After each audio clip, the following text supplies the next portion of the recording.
আসসালামু আলাইকুম প্রিয় দেশবাসী, আমি হকার সাইফুল। আপনারা দেখেছেন গতকাল পবিত্র শুক্রবার জুমার নামাজের সময় বাইতুল মোকাররম জাতীয় মসজিদ রক্তাক্ত এবং বাইতুল মোকাররম মসজিদের মিম্বর থেকে পোলরে জুতার বৃষ্টি নেমেছিল। নৈপথ্যের নায়ক কারা, এদেশের ধর্মপ্রাণ মুসলমান এখন জানতে চায়। প্রিয় দেশবাসী, একজন মুসলিম হয়ে আজ হৃদয়ে রক্তক্ষরণ হচ্ছে। বাইতুল মোকাররমের যে খতিব পালিয়ে গেছে রুহুল আমিন, তিনি ছিলেন আওয়ামী লীগের পদ্মার অন্তরালের প্রেসিডিয়াম সদস্য। এই বাইতুল মোকাররমের খতিব রুহুল আমিন আওয়ামী প্যাসিস্টের দোসর। এই বাইতুল মোকাররমের খতিব রুহুল আমিন গতকালকে তার সাঙ্গবাঙ্গ নিয়ে এসে একটি পবিত্র মসজিদের ভিতরে যে তাণ্ডব লীলা চালিয়েছে, সেই তাণ্ডব লীলায় প্রত্যেকটা মুসলমান রক্তাক্ত।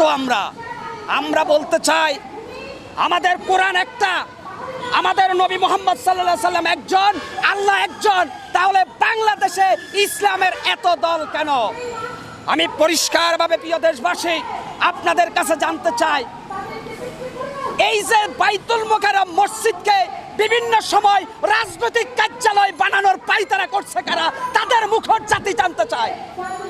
সেখানে মসজিদে উচ্চ সুরে কথা বলা নিষেধ, সেখানে দেখি বাইতুল মোকাররম মসজিদের ভিতর থেকে রাজনীতির সভা সমাবেশ তৈরি হয়।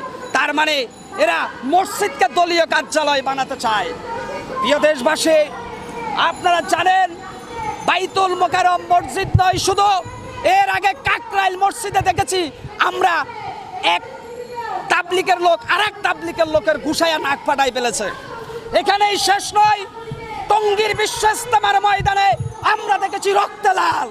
অর্থাৎ আল্লাহর ঘর মসজিদ হচ্ছে পৃথিবীর সবচেয়ে নিরাপদ জায়গা, সেইখানে কেন মারামারি, সেইখানে কেন দাঙ্গা?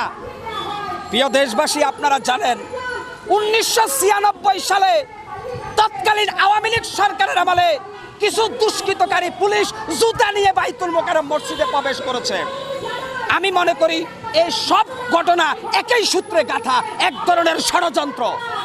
অর্থাৎ ধর্মপ্রাণ মুসলমানের যে ইমানি চেতনাকে নাশাত করার জন্য রাম বাম নাস্তিকরা সুপরিকল্পিতভাবে ইসলামকে গোটা বিশ্বের কাছে হাসির খোরাক বানাতে চায়।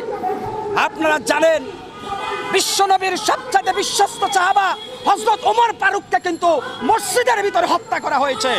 তার মানে এটা নতুন কিছু না। এই যে মসজিদ কেন্দ্রিক সন্ত্রাসী কর্মকাণ্ড, এগুলো রাসূলের যুগ থেকে শুরু হয়েছে, কিয়ামত পর্যন্ত থাকবে, এটা বিশ্বনবীর ভবিষ্যৎবাণী। তাই আমি বলবো, যারা বাংলাদেশের তথাকথিত বুদ্ধিজীবী, রাষ্ট্রের গণ্যমান্য ব্যক্তি, ওই রুহুল আমিনকে 7 দিনের রিমান্ডে নিয়ে ফিটান। সকল ঘটনা প্রকাশ জনগণ স্পষ্ট বুঝতে পারবে। কারণ আমরা দেখেছি বাইতুল মোকাররম মসজিদের গেটে আওয়ামী লীগ সরকার ক্ষমতায় থাকা অবস্থায় 15ই আগস্টের ব্যানার লাগিয়ে দেওয়া হতো। শুধু এখানে নয়, গ্রাম দেশের প্রত্যেকটা মসজিদের ভিতরে এখন রাজনৈতিক দলের নেতারা মসজিদ কমিটির সভাপতি সেক্রেটারির পদ দখল করে নিছে। আল্লাহর ঘর মসজিদে একমাত্র কথা হবে আল্লাহর। এই আল্লাহর ঘর মসজিদের ভিতরে যারা নিজেদের ফায়দা হাসিলের চেষ্টা করে, তারা এজিদের বংশধর।